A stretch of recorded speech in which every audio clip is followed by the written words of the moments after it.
Hello and welcome back to Planescape Torment. Whoa, whoa, whoa, slow down! Ingress? She's the panic girl, or woman, who afraid of all the tunnels. Oh, back up beside? Not today.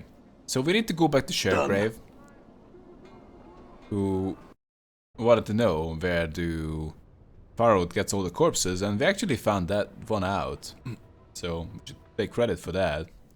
I'm pretty sure that it counts. It's finding it out.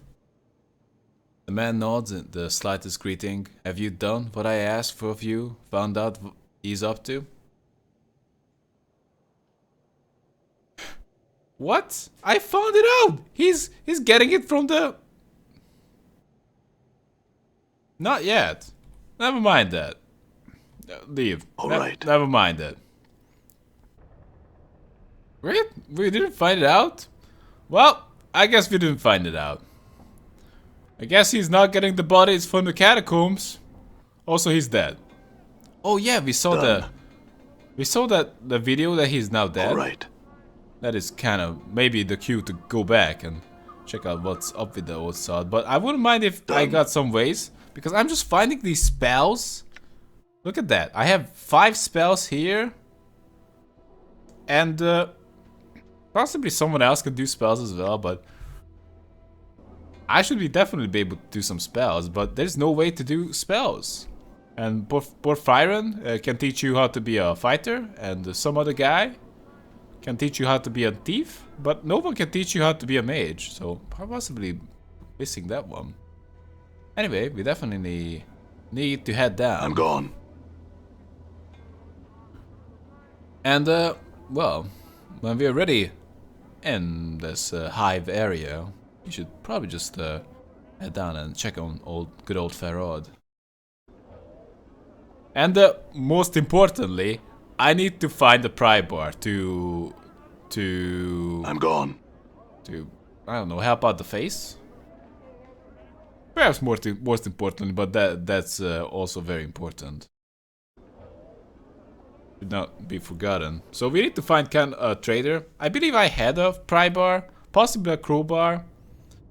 Alright. And I just threw it away. I'm gone. So hopefully that's not the only way to do it. Alright. Done. That's I'm it? gone, Just some guy in a warehouse? Quatra, I actually have the box for you. I was told to not open it, and I didn't open it. Would you look at that?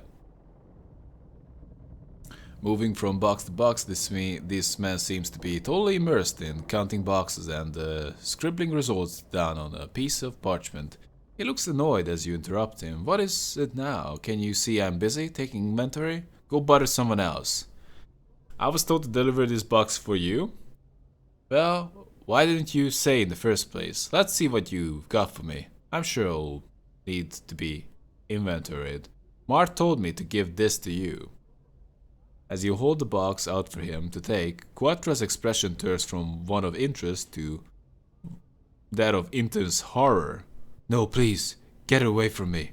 I don't understand. Why are you afraid of this box?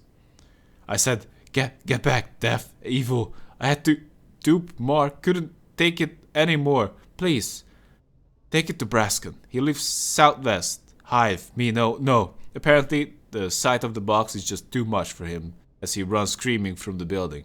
Wow. That is an overreaction for a box. Wait, I'm supposed to do with... Updated my journal. Damn it. Man!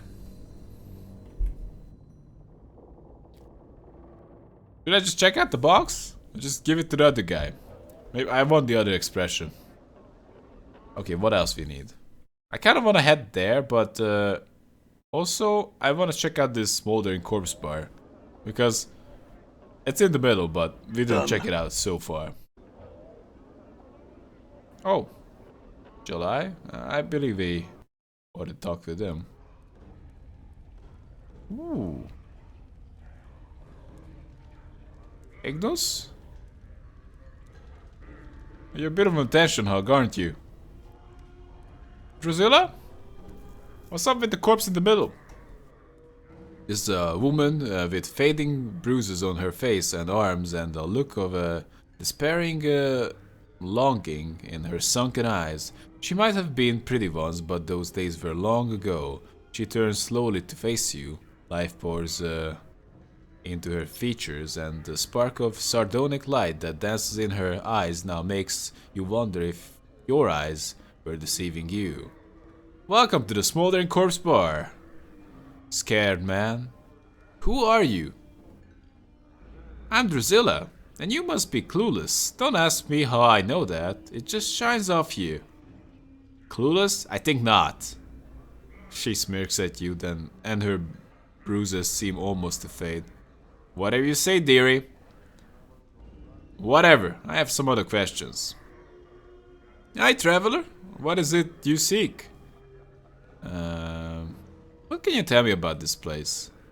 Here? This is the Smoldering Corpse. Though the person smoldering ain't dead yet. He's just keeping himself alive till someone comes along to help him out. Such who like to see people in pain come here. Fiends like it. Folks who don't much care for being bothered come here too. The name alone keeps out most of the Burks. Who is he anyway? Updated my journal. That despair you saw on her face before flits across it again like a black-winged shadow before she masters herself. That's Ignis, one of the greatest wizards ever to come out of this slummy excuse for a cesspool. They caught him and they opened a channel to the plane of fire through him, and now he's just a doorway for it, keeping himself alive by a force of will alone. If someone could douse him for a few moments, it would give him his life back again, but they don't make enough water to do that. Wow! And I almost threw away the water of endless flask of water? Wow. So that's obviously what we need. And he's a wizard. Connection. Wizard? Endless flask of water?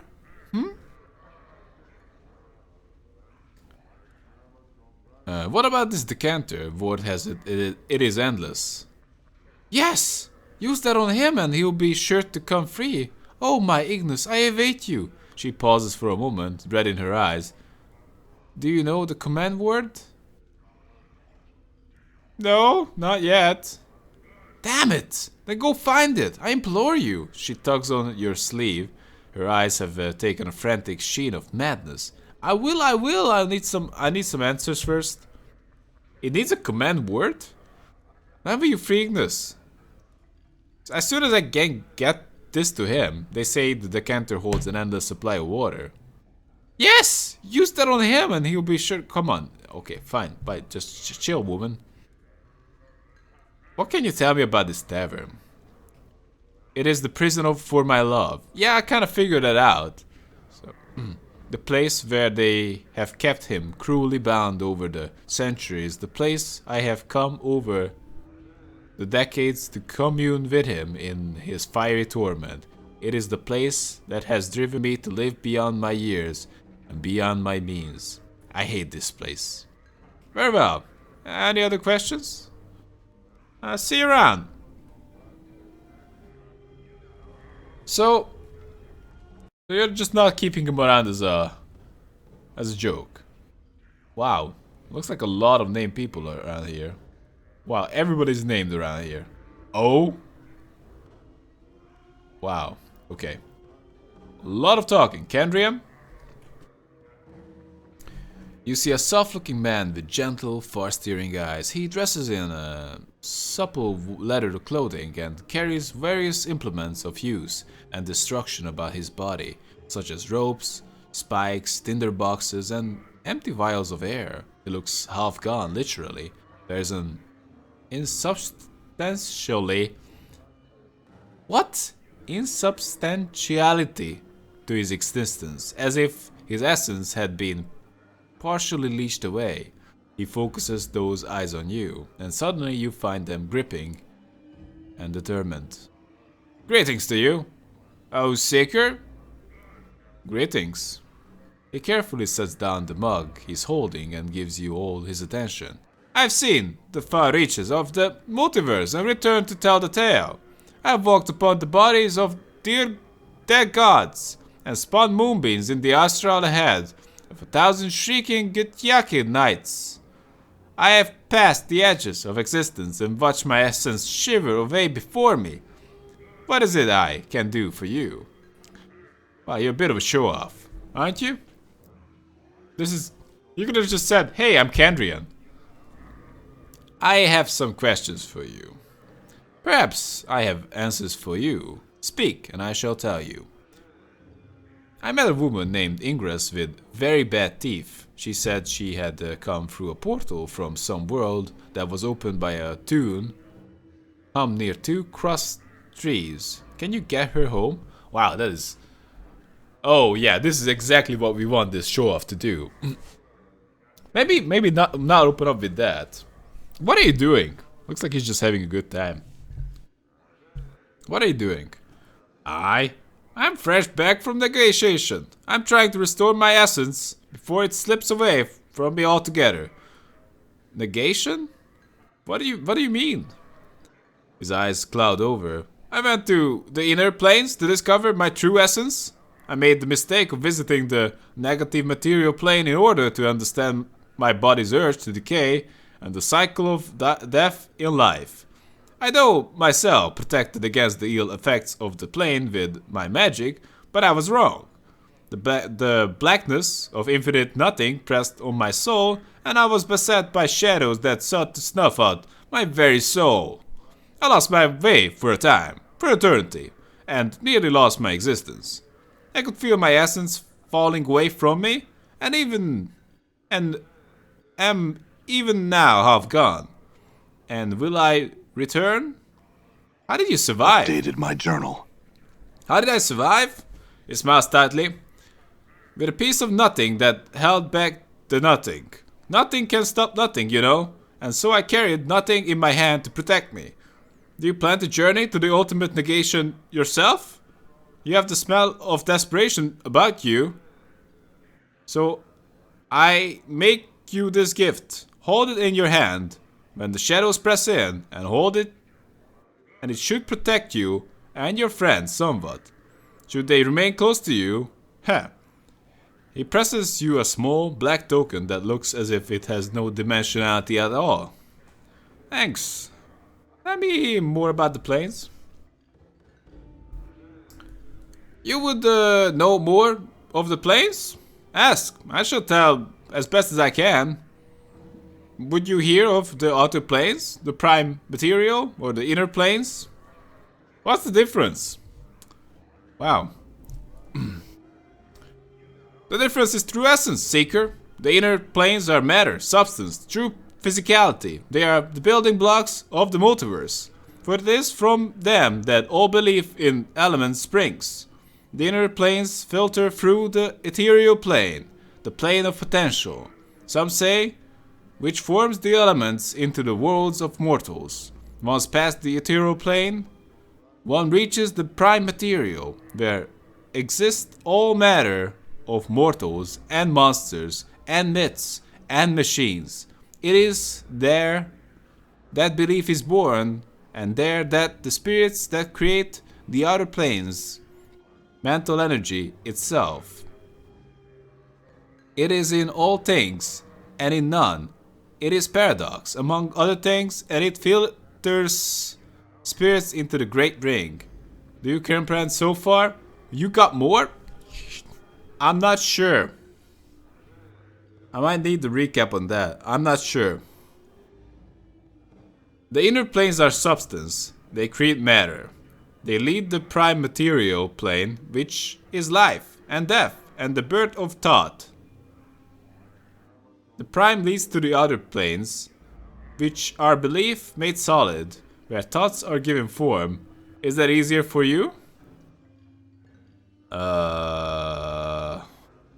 Inner planes are substance. They create matter.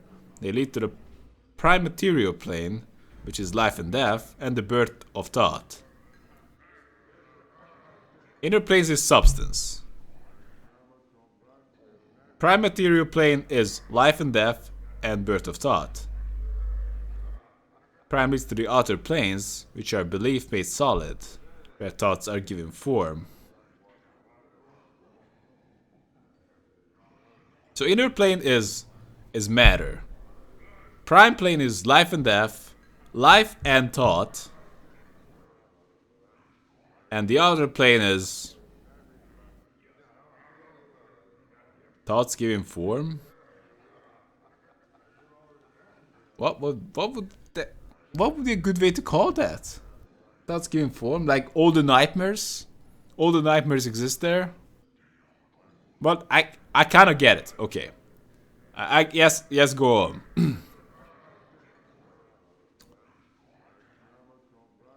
Okay, I'm good. Now, the other planes. Where should I start? Wow. Do you know the cardinal rules of the planes on which all others are based? Do you know about the composition of the other planes? Do you know the Great Ring and its division in our hearts? Do you know the individual planes? Each of these leads to the next, and so it's best to start from the beginning. Wow. You have a lot to tell me. Tell me of the composition of the planes. If anyone, this guy can help that girl. The other planes are created of and any belief and thought and fate. They take their imagination from imagined form from the prime material plane, shaped into forms that stagger the imagination, built by the accumulation of belief. Belief creates the planes. Belief is power here. Change belief, and you can change the nature of reality. The creatures that are born here, the planeborn, like the fiends and the celestials, are truly born of the thoughts and concepts of mortals. They each express some sort of ideal, and the more powerful the ideal, the more powerful the being. Thus, the being that symbolizes love is the one of the strongest of all. Go on. That is why the powers, gods, some call them, live out here. This is where all the fate in them comes. This is where they all get the most pure and most strong. Their realms are extensions of their very beings, manifestation of their godly essence, all of it informed by belief. So the composition of the planes is belief? Tell me of the Great Ring now. Among the loose unity of the planewalkers, we conceive of the infinite outer planes as a ring surrounding the plane of ultimate neutrality, the Outlands. The spire atop which Sigil sits in the center of the Outlands. The further one travels away from the spire, the less neutral the plane grows, until it spills into the neighboring planes. Each of these planes impinges on the Outlands, spinning themselves into law and chaos, good and evil. The Great Road marks the demarcation between the Outlands and the gate towns that spring up around the gates to these planes. Beyond the gates towns lie the hinterlands, uncharted territory that is lost to history, that loses thought. Danger lies in the hinterland. Go on. The outer planes differ by morality, not substance for you. We'll divide the planes into 3 sets. The upper planes of good, the lower planes of evil, and the boundary planes of neutrality. These are then divided further by law and chaos, with the Outlands in the middle. Which of these interests you?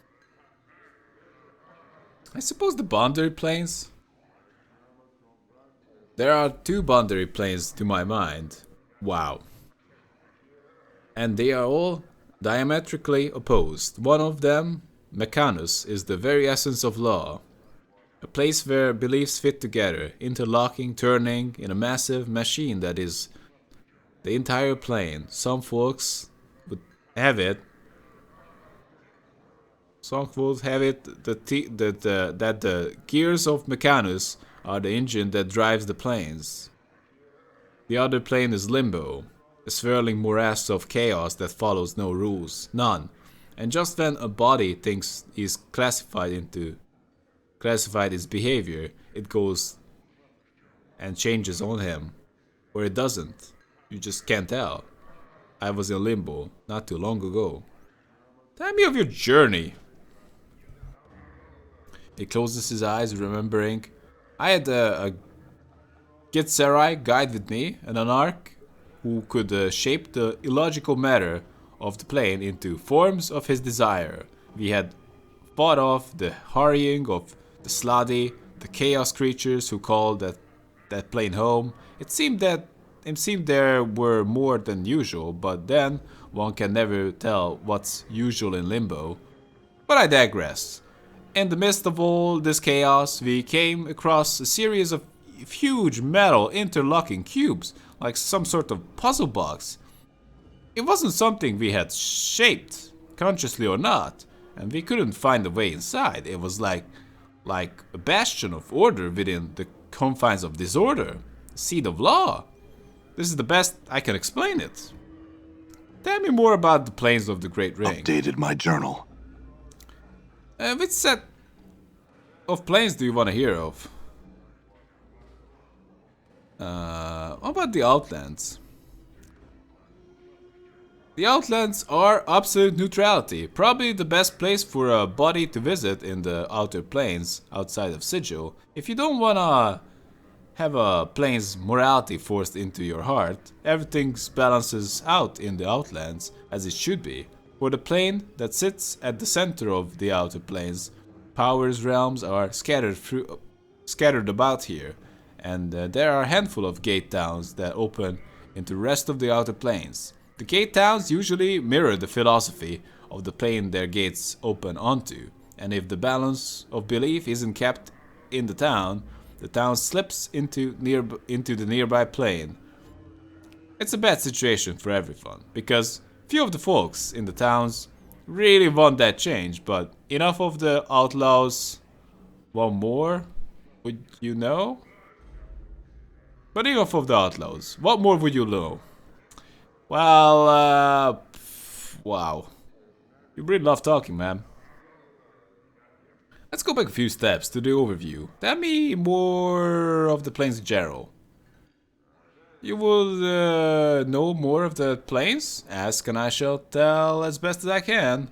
Would you hear of the outer planes, prime material, or inner planes?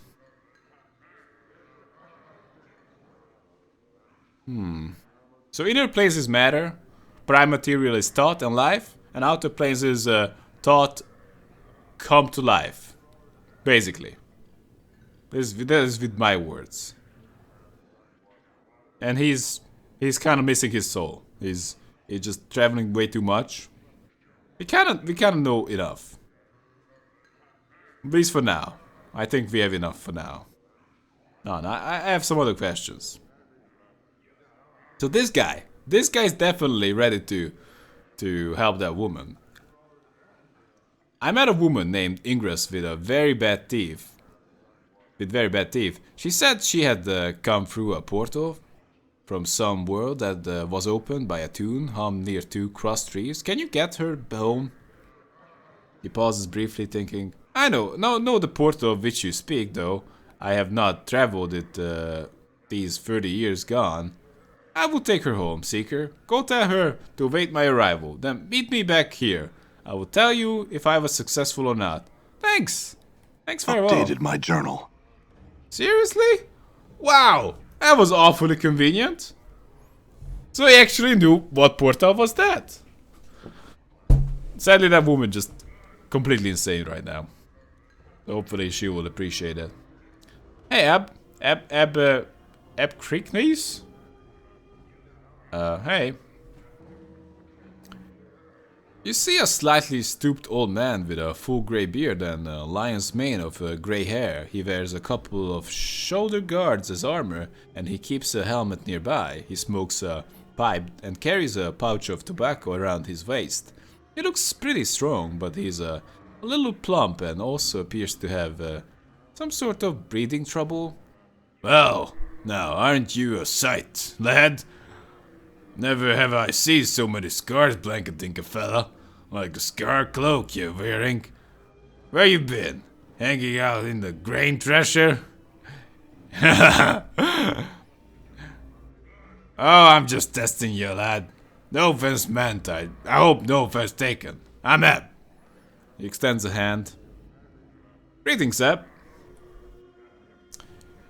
His handshake is firm. Now, I hereby tender my apologies for the unfair jesting, lad.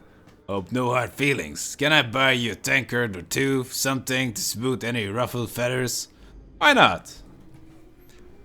That's the spirit, lad. By the moment. He rises to his feet and heads to the bar. After a moment, he returns to his seat with a pair of tankards. Here you go, lad. Drink up. Takes a massive swallow from his own tankard, puffs on his pipe, and says, "What can old Eb do for you on this fine Sigil day?" I had some questions about this place. Oh well, I get it that. Just to look at you, I mean, you don't look like you're from around these parts, lads. Look, you look like a little too out of sorts to be seasoned native. Eb chuckles and takes another drink. So what can I help you with, lad? You need to know the lay of the land, Vinks. Who are you? Eb Creekness, third measure of the harmonium, now retired and being a toot with one's voice since I don't step as lightly as I might these past 2 or 3 decades. Now, lad, who be you and what trouble might you be in? Third measure of the harmonium? Eb puffs up slightly in pride and gets a semi-stern look on his face. Aye, third measure of the harmonium. He relaxes a little. Though I haven't served a tour of duty in many a decade, pushing a quill wasn't quite up my alley after all the fights and skirmishes I've been in, so I just bide my time keeping tabs on things down here in the hive and helping out a little where I can. And you look like someone who might need a hand. Are you in some kind of trouble, lad? What fights and skirmishes have you been in? And rolls his eyes.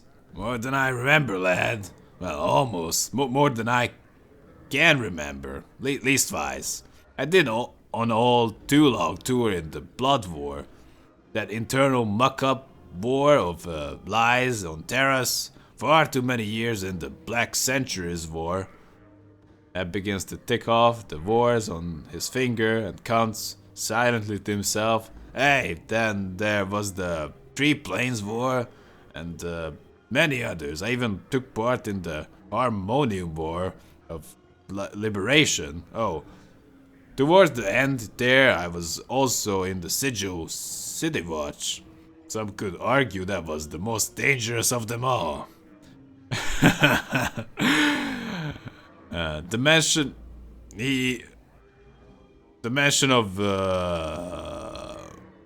of the Blood War feels like a cold dagger slipping into your heart. Okay. No, that was... Oh, anyway. Tell me of the Blood War. Aye, the Blood War. The most dangerous family feud this side of the primordial soup. A mean-spirited mob of friends on one side, a batch of warmonger fiends on the other. It is the war that creation sparked, and they've been digging into each other ever since. 2 sets of fiends warring against each other? What? Eh? Aye, the Tanari, vicious killers who care for none but themselves, and the Batezu war machine, all for law and order under their infernal rules. The whole mess spills out into other planes from time to time, and it's made the multiverse a less pleasant place to live. I see I have some other questions. Hi lad, what do you want to know? I know what this place is. Tell me of Sigil and its environs. You don't think small, do you? If you want to know what's outside the city, go talk to Candrian. Airborne over there is the traveler of this place. As for the rest of it, well, I can tell you of the lady, the doubles, keys, portals, the way we keep track of time, the way the city is laid out. What was it you wanted to know? I would like to know about the lady, actually. Well, no, not many know about much about her, lad. I'm figuring even those that know more than a little don't know too much more. She's a mystery, she is. And even should you run across her, powers forbid, she's silent and deadly. She's not evil, as far as I can tell, but she keeps the dark about herself and Sigil pretty tight. No one's been able to penetrate it, and if they have, they've been mazed. Mazed? What do you mean? Aye, sometimes bloods will be packed off to a place where they can do no harm. The lady, see, she'll take a bit of Sigil and make a little dimensional pocket out of it.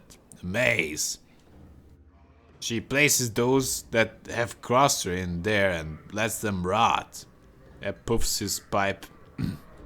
Now, you can't escape getting mazed once the lady sets her gaze on you, lad.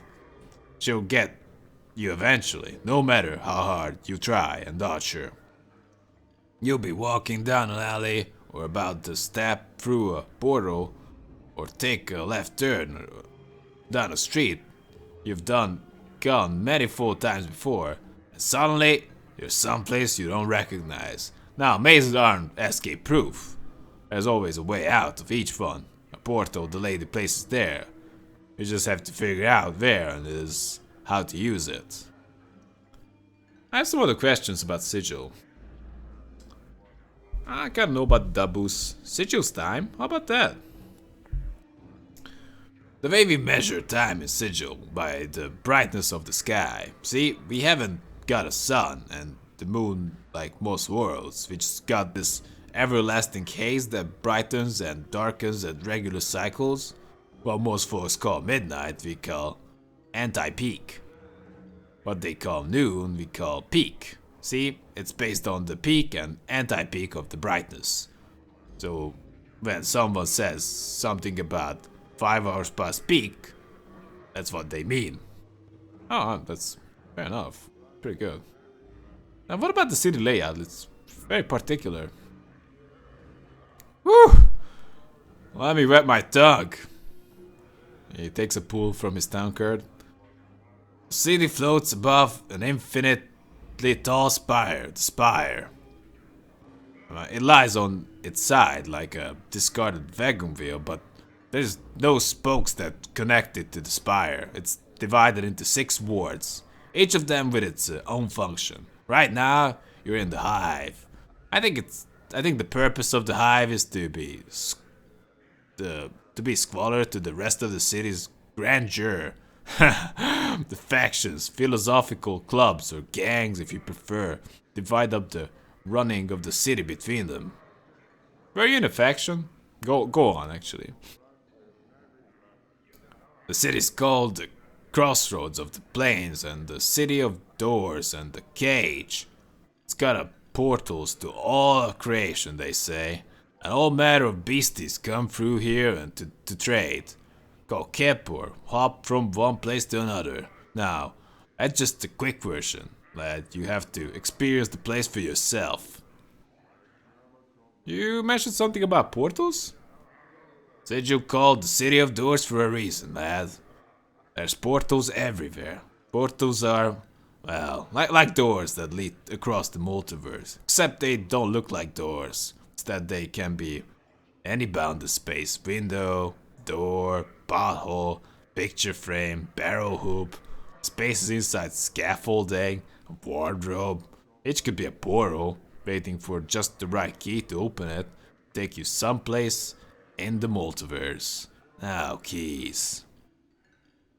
Aye, each portal has a key you need to open it. Now, while portals can be any bounded space, keys have more variety. It can be anything from a little tune you hum when next to the portal, to dancing a jig, to being in the right mood, to having a piece of the place you want to go into your hand, and on it in my mouth. I once convinced a girl that kissing a man beside it could open a portal to Arcadia. Turned out I was right, and many trips to Arcadia did we have.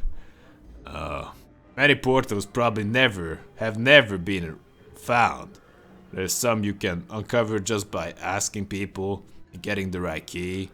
Finding out the dark of a portal is the toughest part. But I warn you, lad, portal hopping shouldn't be a pastime for a fella in your way. Nor should you be wandering Sigil after dark neither. You'd do best to stick to the main ways, an open peak, and watch yourself. I appreciate that. I have some other questions.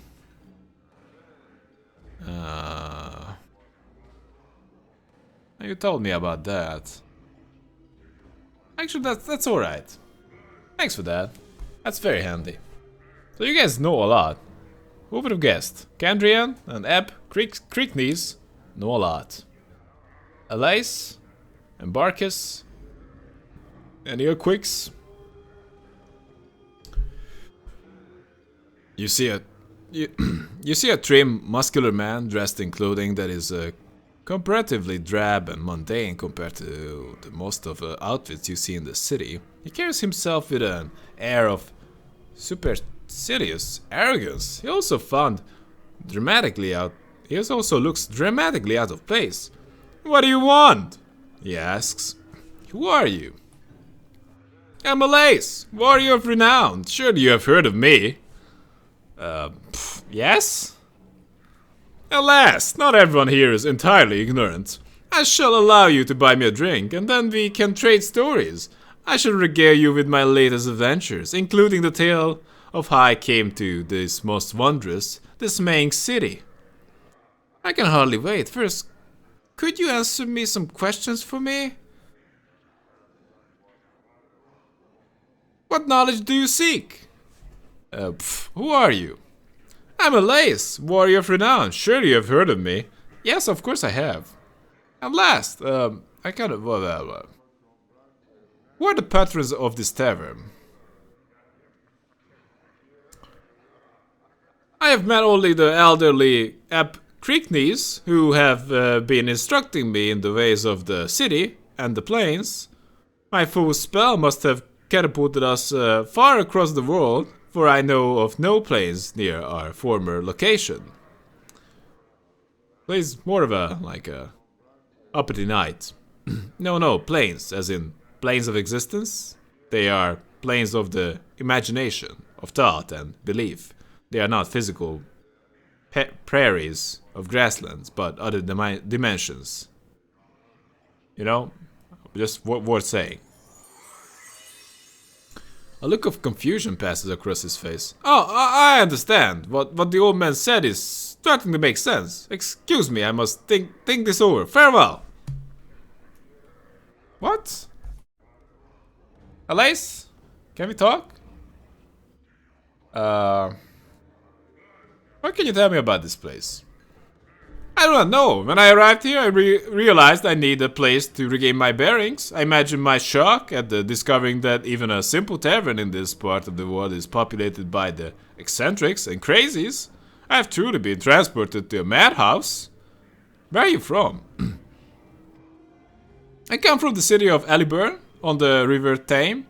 Surely you have heard of its glories and wonders. No matter, no matter. This place is beneath and ignorant when it comes to the splendors of true cities. I'm told that my land is what is called a prime by the denizens of this city. Though a prime of what, I don't know. How did you get here? I was chasing my old foe, the villainous life shade, tier 10 allow. He pauses, waiting for acknowledgement, and then continues. He conjured his demonic magic and opened himself a doorway, and hurled himself through it. Before he could flee me entirely, I threw myself after him, and found myself here. I get it, you're one of the clueless.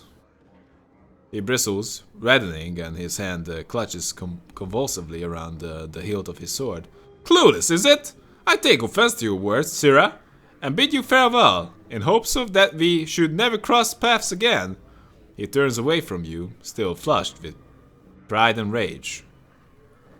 At least he doesn't just go fight you if he's pissed off. Still, I was a bit unfair to call him clueless. Marcus, do you have a pry bar? You see a leather-skinned man with just a hint of ashen color to his face. His teeth seem to sharper than normal, and his eyes are filled with the boredom that comes with having seen too much. His voice is nasal and clipped. You again, eh? What do you want this time? You again? What do you mean? Yeah, you again. You got a hearing problem or something now? You was in here about 15 years ago. Got all bumped up, smashed up the place and left a pile of coin that wasn't enough to pay for the damage. So you plucked out your own bleeding eyeball and tells me you'll be back to reclaim it when you got 200 coins together. With 15 years of interest, you got about 500 coins. You got the jink, pal? I got the eye. 500, that's ridiculous. He pauses for a moment, considering. That is it. Tell you what, give me 300 and the eye is yours. What? Fine? No, I'm just... Do we want to do that? It's a deal. Here's your money. It's a deal. He produces a darkened wax-stoppered, wide-mouthed bottle from his pocket. You hear the sound of liquid sloshing around inside, along with a heavier, squishier noise. Opening it, the stench of some sort of preservative agent nearly makes you gag. Floating in the viscid muck is an eyeball. You better figure out what you want to do with that. Now, you exposed it to the air, you might as well put a pickled egg in the jar for all that good it'll do you. Make up your mind, Cutter. Pickled egg or not. Tear out your eyeball and place this one in the socket. What the Do it! Maybe it'll give us some memories. That is... No. That is just freaks me out on so many levels. With a moment's hesitation, you reach into your socket and pop your eye into the palm of your hand. The bartender helpfully severs the optic nerve. Ugh.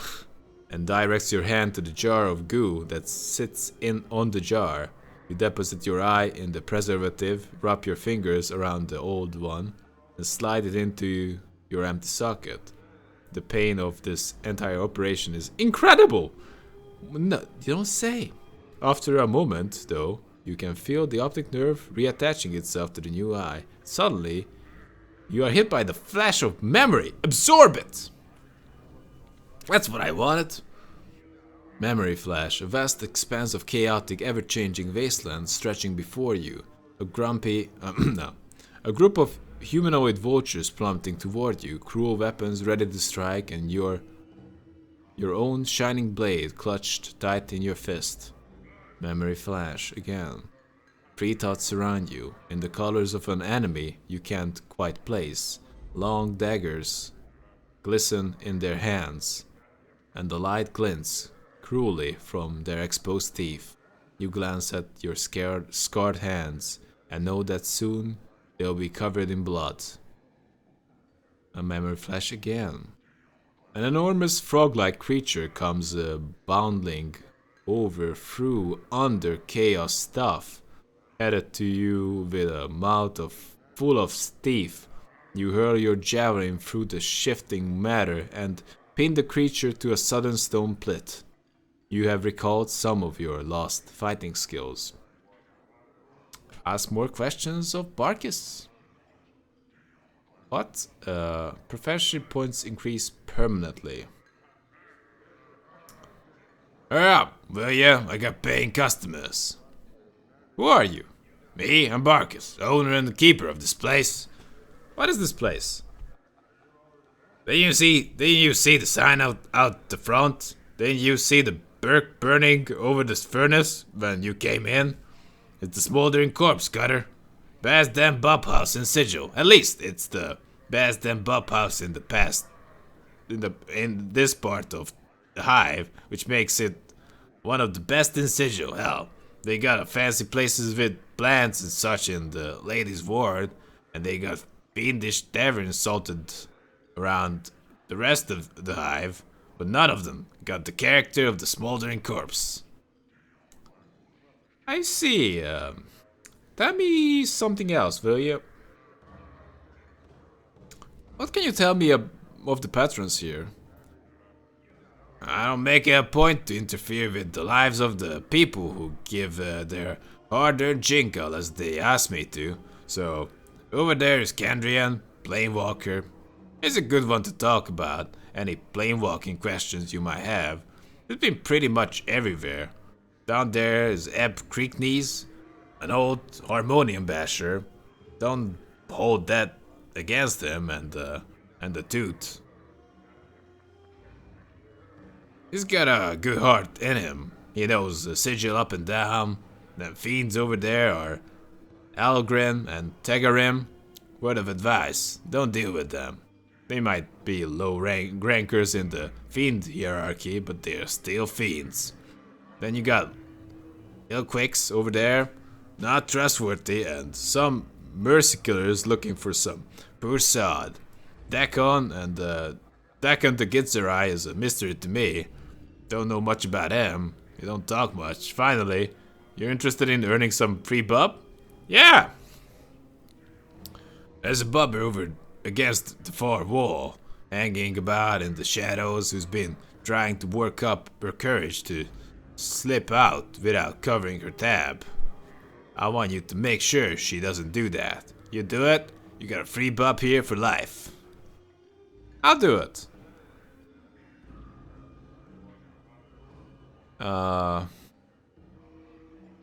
Looks like that's it.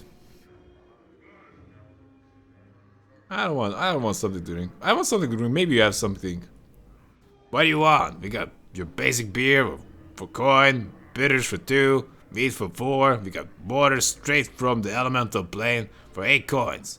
We got Arborean, Fire Wine, and Fire Seeds for 10. Crust Heart Wine for 8. And Butter's own whiskey for 20. What do you have? Information. Hurry up, will you? I got paying customers. Forget it. Farewell. It gave us a mission. Anyway. Come on. Nameless One. Stop fooling around. You gotta get out of there. So we got some information about them. Algren. Mercy Killer Patron. Not sure what to make of Mr. Road over there. Anyway, I believe this is a good time to take a break, so hope you guys enjoyed it. Tell me if you did, and see you around. And have a good one, guys.